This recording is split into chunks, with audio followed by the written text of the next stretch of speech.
Good morning, everyone. I am so happy to be here with the marvelous, amazing Mel Kelly, author of these two fantastic books.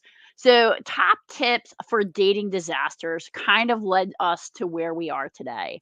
Mel's second book or third book should be coming out soon, and that is Disastrous Interview Tips. But Mel Kelly is a self proclaimed disastrous life coach, and today we're going to be talking about disastrous organizational skills. Welcome, Mel.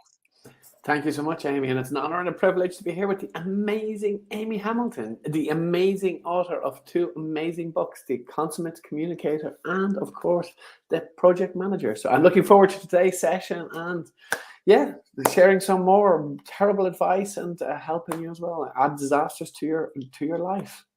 So it's very interesting, Mal, because as you're aware, my first book talks a lot about how you can use basic project management skills to get more organized and reach your personal goals. And I think today we're going to be talking about the opposite of that. Like, how can you be as unorganized as possible in every possible situation? So, Mel, what's your top three tips on just being as unorganized as possible? To-do lists, throw them out. Priority lists, throw them out. And third one is whatever is uncomfortable that you need to do, put it off till tomorrow. There's always tomorrow for that. So there's the top three. So people talk about to-do lists, all that good stuff, writing it all out. No, keep it all in your head. It'll be fine. Whatever sticks, sticks. Whatever doesn't stick. And prioritizing is like eat the frog and do the most important thing first. Come Look, Eat the frog? eat the frog. You never heard that I expression? do Like, not know this do the whatsoever. most. There you go. Like, This do must the. be like a German French thing. We don't No, eat no, frogs in America. that's American. This is an American book. Eat the frog. Do the most uncomfortable. Do the most important uncomfortable thing first. Terrible advice, because if it's uncomfortable for a reason. So don't do it. And yeah, just this thing to do lists and all that. I mean, look, how did people survive 500 years ago? They didn't even have paper to write things down on, and they survived just fine. So there you go. There's my advice for living a, organization is completely overrated. We're just adding stress to our lives. Disorganized lifestyles from Mel Kelly. So, Mel, what What about in your physical space? There is an old adage chaos? that if you haven't worn something once a year, throw it out, things like that. What's your advice on Hoard. kind of decluttering? No, you've paid for it. Why'd you throw it out? I mean, these things are expensive, cost you money. You worked hard, earned that money, and then you pay for it and you're throwing it out. Come on. Eh? Look, this declutter thing, declutter. What's it? Declutter your space, declutter your mind, blah, blah, blah, blah. Yeah, yeah, yeah. That's good. Great advice.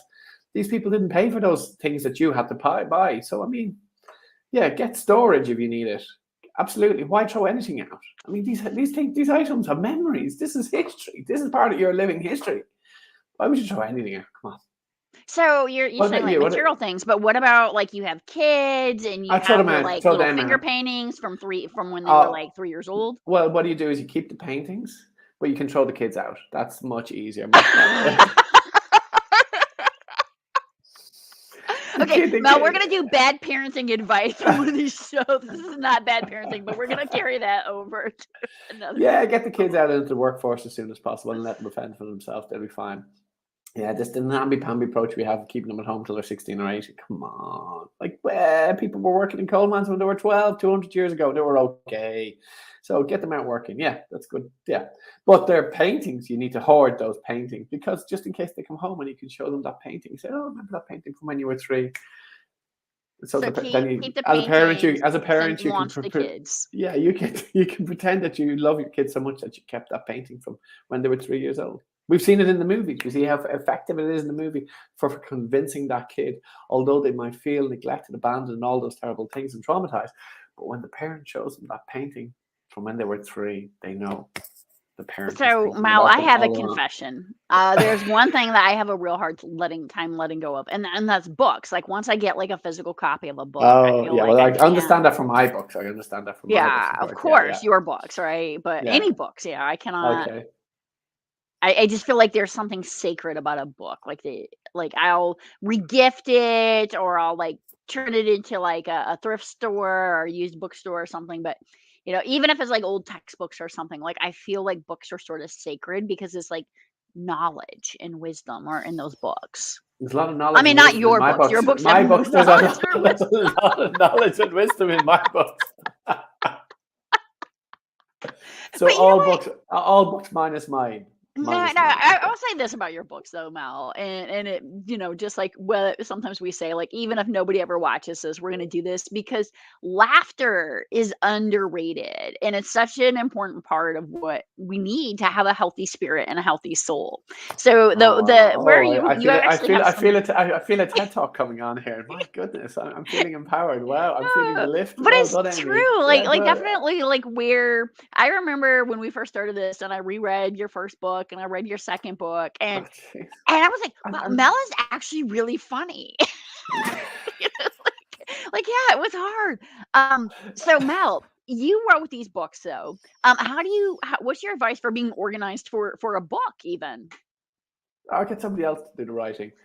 Just get somebody else to do it. I think you should just randomly write chapters and then call it deconstructed, like those movies that make no sense because they're not in any kind of timeline. Yeah, well, it's the new, it's the avant-garde, it's the next step, it's the next stage. You know, this thing of having things that need to be organized and have a logical sequence and a flow and an arc that people can understand. It's completely overrated. Think of James Joyce. He brought in a stream of consciousness. He started a whole new movement. So, I mean, if he could do it, why can't the rest of us do it? Well, there you go. And I Mel, just what need a about when it name. comes to physical space things? Um, you mentioned storage. What if you just have so much stuff, it's like up to your ceiling? Like, Yeah, I've got room on these bookshelves. I'm sure I could really cram some stuff in there if I needed to. But what happens when it's all full? Like, do you just get a bigger house? yeah, just get a bigger. I mean, or, I don't know. Maybe sell it. Maybe. Yeah, get a bigger house, get more stuff, but don't be throwing stuff out. That's just so like, oh come on, that's this Hmm. kind of And then they if you call get this. rid of the kids or launch the kids, maybe is a better Well, term for that'll this, free up a lot of then space. that That'll would free free up up a lot of a space lot of because their space. rooms will be available, right? And you could fill up Exactly. their rooms with stuff. So Yes, you could fill up the rooms you've with kind of stuff. got Yeah. a little bit of organization because that would be a growth management plan. So I don't know if you really want to be that organized or not, though. Exactly. But the kids will be fine. They'll be fine. I mean, just kind of get them organized out or declutter the kids. So don't be thinking about decluttering your possessions, your worldly possessions. That means something to you.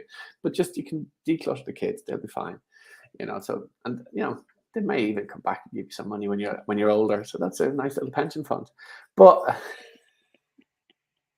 if they don't hate you too much, they might support your pension. Hopefully, if you have kids, they don't hate you. Oh my gosh. Oh my goodness. I'm gonna get emotional. I'm gonna get No, this is so emotional. sad. No, from America to Germany, I'm giving you a little virtual hug. Oh, that's so beautiful. That's so sweet. Oh my goodness.